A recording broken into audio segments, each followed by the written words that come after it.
Allah, Allah, Allah, Allah, ma lana maulan siwa Allah. Kalau kita ridho dengan satu musibah lalu kita serahin sama Allah, Allah tuh gantiin yang lebih banyak loh.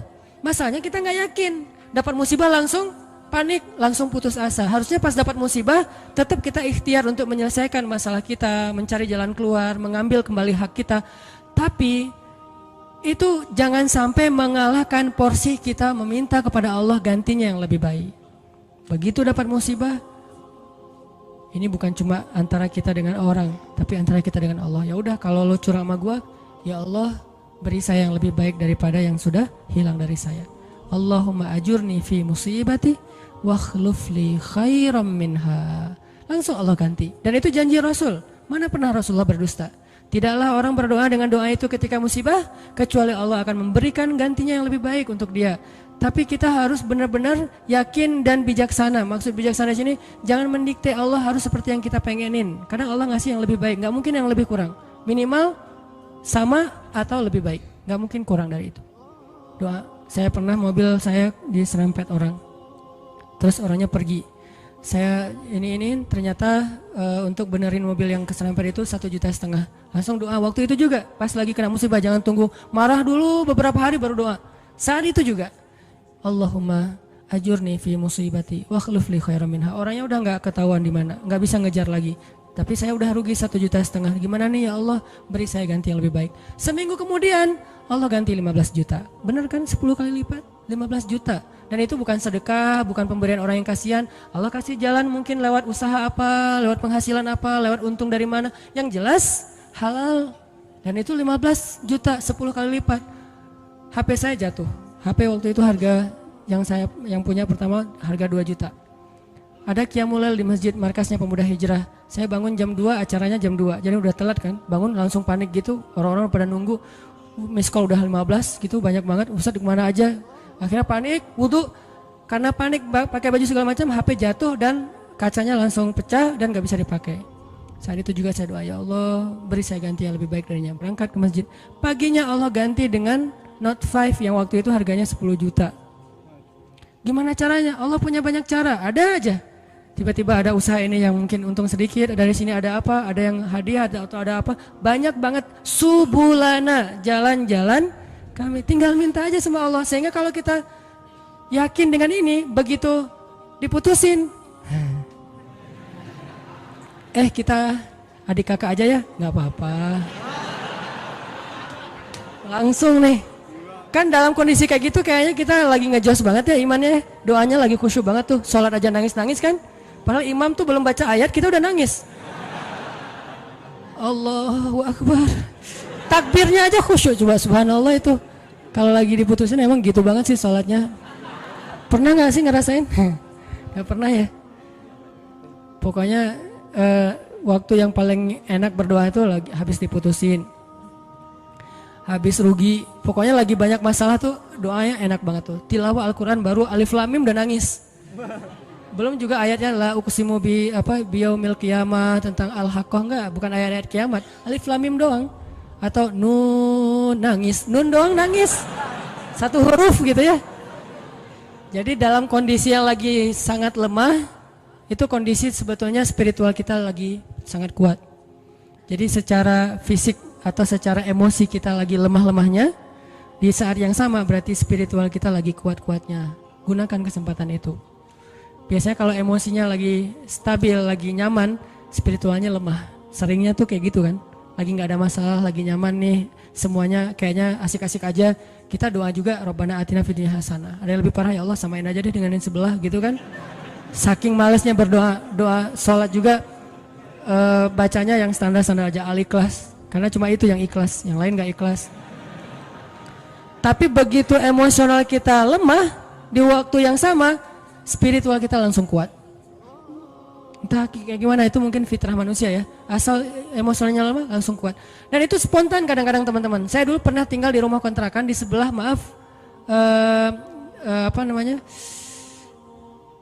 lokalisasi.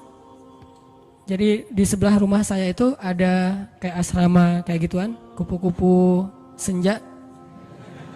Saya persis di sebelah rumahnya di Bandung tuh, namanya Jalan Saninten. Kan ada Saritem, ada beberapa kan, nih ada Saninten juga. Saya tinggal di sebelahnya. Kalau malam pokoknya kita sering dengar banyak hal-hal aneh aja di sebelah.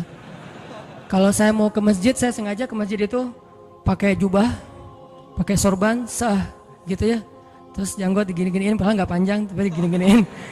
Jalan depan cewek-cewek itu sore kan orang mereka udah pada duduk, udah selesai dandan, udah wangi kan, duduk depan gang tuh. Saya jalan, assalamualaikum, waalaikumsalam. Lewat. Kadang-kadang kalau malam mereka nggak kenal saya lagi lewat pakai motor gitu, langsung disamperin, om gini. Saya tinggal di situ. Oh ya maaf om, saya balik panggilin. Suka dipanggil-panggil gitu. Orang saya tinggalnya di situ. Pas anak udah agak gede, saya khawatir anak jadi nggak sehat dengan lingkungan itu baru pindah. Tadi mau cerita apa ya? Hah? Oh ya, spontan ya. Nah yang punya tempat itu pastinya nggak pernah sholat. Dan memang preman juga sih, badannya gede. Kalau dengan saya mungkin 4 kali saya lah. Gede banget pokoknya, gede banget orangnya, tinggi besar. Dan nggak ada yang berani sama dia. Ada gempa waktu itu di Bandung, siang-siang gempa, dia lagi tidur di atas, biasa tidur pagi gitu, jam 10 pagi tidur, pas gempa dia langsung loncat ke bawah, Allahu Akbar, saya kira ada demo apa gitu, dia takbir sendiri, Allahu Akbar, takbir, coba bayangin, berarti kan spontanitas fitrah manusia itu ketika emosionalnya terganggu, spiritualnya naik kan, dan itu kesempatan kita untuk kembali ke Allah banget tuh, karena untuk dapetin spiritual yang sengejos itu, kalau normal susah, kita harus benar-benar ikhtiar. Tapi kalau lagi emosional kita drop, di sisi yang lain, sisi baiknya Allah langsung naikin spiritual kita. Tapi kalau kita abaikan, dua-duanya drop, habis kita. Jangan abaikan. Dia langsung takbir, Allahu Akbar, saya gempa, keluar semuanya dari rumah, takut runtuh. Pas udah beres gempa, ketawa-ketawa lagi gitu pada ngobrol. Itu terjadi, dan keluarga saya juga ada yang kejadian pas tsunami dulu di Aceh, kan saya dari Aceh. Tsunami di Aceh itu ada keluarga saya. Dia nggak sholat subuh. Pagi itu hari Ahad kan, tanggal 26 Desember 2014. 2004. 2014 mah diputusin sih. Enggak lah, udah lama. 2004 gitu ya. Nah, hari itu ada salah satu keluarga saya, dia nggak sholat subuh. Biasa, bukan waktu itu doang nggak sholat subuh. Biasa dia nggak sholat subuh. Gempanya kalau nggak salah jam 9 apa jam 8, sejam kemudian tsunami. Pas tsunami dia tuh lari hilang, padahal orangnya itu sering berantem, pokoknya jagernya di kampung lah, sering berantem sama orang-orang di terminal. Tapi begitu tsunami dia lari duluan. Adiknya malah ikut lari sama dia, ditarik sama dia lari, pas udah di tengah jalan ingat balik lagi ke rumah karena dia ingat ibu sama kakaknya ketinggalan, dia pengen nyelamatin ibunya. Kenapa yang satu lari terbirit-birit hilang, yang satu lagi balik? Karena yang satu itu ngerasa banyak dosa. Kalau saya mati hari ini, habis saya nanti di akhirat nih. Dia nggak berani mati. Daripada saya mati tapi belum sholat subuh, lari dia tuh. Yang tadi sholat subuh balik lagi. Nah ini jujurnya ketika spiritual berbicara kan. Mungkin kalau spiritual kita nggak bicara, kita akan sombong, ngerasa apaan sih akhirat, apaan sih tauhid, apaan sih agama, apaan. Tapi begitu ada masalah yang pertama kita sebut siapa selain ibu kita? Allah. Minimal oh my God, dan itu bentuk dari fitrah manusia bahwa dia masih mengakui Tuhan. Tinggal masalah Tuhan yang mana nih kan itu ya. Tapi masih mengakui Tuhan. Ketika fitrah dan spiritual kita bicara, harusnya kita dengar dan itulah ucapan yang paling benar. Kalau yang bicara itu emosi kita, belum tentu benar, dia subjektif. Tapi kalau yang ngomong itu fitrah, itu benar banget tuh. Sehingga teman-teman gunakan kesempatan pas lagi dapat musibah, ya Allah, angkat kedua tangan kita, doa kepada Allah, mulai dengan memuji Allah, kemudian salawat kepada Rasulullah, minta yang setinggi-tingginya nggak masalah, karena kalau Allah nggak ngasih di dunia kayak gitu, Allah kasih kayak gitu di akhirat, bahkan lebih baik dari itu. Apa sih ruginya kita minta, ya Allah beri saya Ferrari. Ini yang nggak tahu diri nih, mintanya Ferrari gitu. Tapi kan minta ke Allah nggak masalah, dan kita yakin kalau nggak dikasih Ferrari di dunia, minimal dikasih Ferrari di akhirat. Bangkit dari kubur, ada Ferrari. Halusinasi, ternyata dia belum meninggal, mimpi gitu. Bangkit dari kubur, datang kendaraan nih. Dan benar-benar kan di akhirat ada kendaraan kan? Cuman bahasa hadisnya kendaraan dari cahaya, kendaraan dari amal soleh. Tapi bahasanya kendaraan. Dan kita akan mengendarai kendaraan itu untuk bisa ngelakuin touring sepanjang Padang Mahsyar. Padang Mahsyar itu touringnya capek banget loh. Itu touring paling heboh tuh. Di mana pusat Padang Mahsyar teman-teman? Palestina. Hari ketika manusia disidang, dibangkitkan, spot bangkitnya, meeting pointnya, itu Palestina. Makanya di dalam Al-Quran Allah menyebutkan Palestina itu dengan istilah Yauma yunadil munadi mim makanin qarib. Hari ketika malaikat memanggil manusia dari tempat yang dekat. Semua ulama tafsir sepakat tempat yang dekat itu artinya Palestina, Al-Quds. Siapa yang meninggalnya di Palestina itu sebuah kebaikan yang luar biasa karena nanti dia akan bangkit lebih dulu dan akan dimudahkan hisapnya. Itulah keutamaan salah satunya meninggal di Palestina walaupun gak semuanya punya nasib yang sama. Tapi setidaknya manusia bangkit. Terus dari sini ke Palestina ngapain? Gimana jalannya? Mau jalan kaki? Dari Bekasi ke sini aja tadi berapa jam jalan kaki kan? Apalagi dari Sunda Kelapa ke Palestina. Itu jauh banget loh. Jalan kaki itu bisa bertahun-tahun sampai ke Palestina. Dan itu bumi yang sekarang. Sedangkan Padang Mahsyar ribuan kali lipat lebih besar daripada bumi sekarang. Dan bumi Padang Mahsyar itu belum ada sekarang. Nanti Allah jadikan lagi setelah kita bangkit. Karena Allah berfirman di akhir surat Ibrahim, Yauma tubaddalul ardu ghairal ardi was samawat. Hari ketika ard itu bahasa Arab jadi bahasa Inggris earth. Itu bahasa Arab. Yauma tubaddalul ard ghairal ard was samawat. Hari ketika bumi yang lama diganti dengan bumi yang baru. Bumi yang lama namanya bumi yang sekarang, dunia, ardud dunia. Bumi yang baru namanya Ardul Mahsyar, Padang Mahsyar. Ukurannya miliaran kali lebih besar daripada bumi yang sekarang. Karena semua planet, bintang-bintang itu disatuin jadi satu bumi.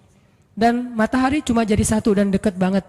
Dan artinya jarak kita ke Palestina aja udah miliaran kali lebih jauh dari sekarang. Kalau nggak punya kendaraan terus mau jalan kaki kapan sampainya. Itulah kenapa ada orang di Padang Mahsyar ribuan tahun nggak beres-beres. Kenapa? Jalan doang dari ribuan tahun belum disidang. Harus ke Palestina. Sampai di sana sidangnya juga lama. Belum lagi ngelewatin Sirat. Sirat itu panjangnya dari bumi ke langit. Dan langit terjauh yang pernah ditemukan oleh sains berapa miliaran tahun perjalanan cahaya kan, bukan jalan kaki. Kalau nggak punya kendaraan gimana sampainya ke surga? Jadi untuk bisa sampai ke surga aja teman-teman, nggak ada kendaraan, itu mungkin menghabiskan usia kita miliaran tahun loh, belum sampai ke surga. Terus gimana dong Ustadz? Kita harus punya banyak kendaraan dan kebaikan. Karena cuma itu yang bisa memudahkan perjalanan kita. Itu touring panjang banget. Jadi minta, ya Allah yang kecepatannya berapa ribu kekuatan kuda misalnya, Ferrari. Gimana cara dapetin Ferrari itu? Doa terus menerus. Kalau nggak dikasih di dunia yakin dikasih di akhirat. Kalau saya mah mending milihnya di dunia mah yang biasa-biasa aja, di akhirat yang luar biasa. Kenapa? Yang biasa-biasa juga di dunia udah cukup buat kita. Tapi yang luar biasa di akhirat itu emang kita butuhin banget. Ya Allah, matanya besar, hidungnya mancung, alisnya bertaut. Jadi alisnya tuh nggak ada pemisah, nyatu gitu. Alisnya bertaut. Kalau perlu ditato gitu ya, alisnya biar lurus. Alisnya bertaut ya Allah, atau kayak pedang gitu. Pedang ali bercabang. Tingginya sekian ya Allah, kulitnya putih Korea lah.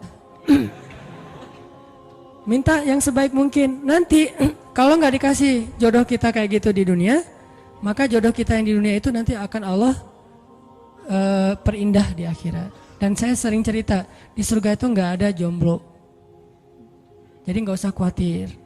Tetap ada wedding lah di surga. Dan WO-nya itu para malaikat banget. Malaikat yang nyiapin segala macam. Kita dirias sama malaikat. Nang sini nang, dirias sama malaikat. Malaikatnya tuh yang bagian rias yang keren-keren gitu. Dirias, udah secantik-cantiknya. Rambutnya nggak kusut lagi selama-lamanya, nggak ada cerita aduh keringetan ya, aduh AC-nya mati ya, ternyata ini apa segala macam, nggak ada tuh di surga. Selalu bahagia. Baitun, rumah yang tidak ada teriakan dan tidak ada keluhan cuma ada di surga. Di rumah tangga di dunia tetap ada. Gimana pun soleh keluarga Nabi, Aisyah kadang-kadang mengeluh manusiawi, tapi di surga nggak ada. Nikah di surga. Siapa yang jadi walinya? Allah Subhanahu wa Ta'ala. Saya nikahkan kamu dengan perempuan yang soleha ini, perempuan dunia yang udah jadi bidadari, dengan mahar surga satu seluas langit dan bumi. Saya terima nikahnya. Nggak ada cerita di surga itu ngucapin akad nikah salah, itu nggak ada.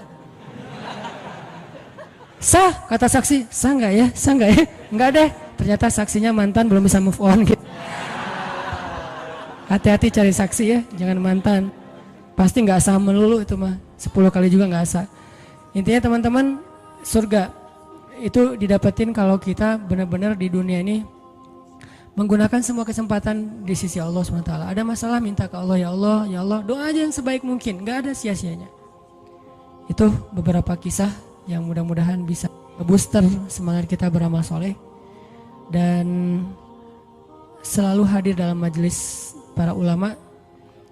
Dengerin taklim itu bukan bebat ya, bukan untuk kita menganggap diri kita paling benar, yang lain salah, kita masuk surga, yang lain neraka, kita petunjuk, yang lain sesat, bukan.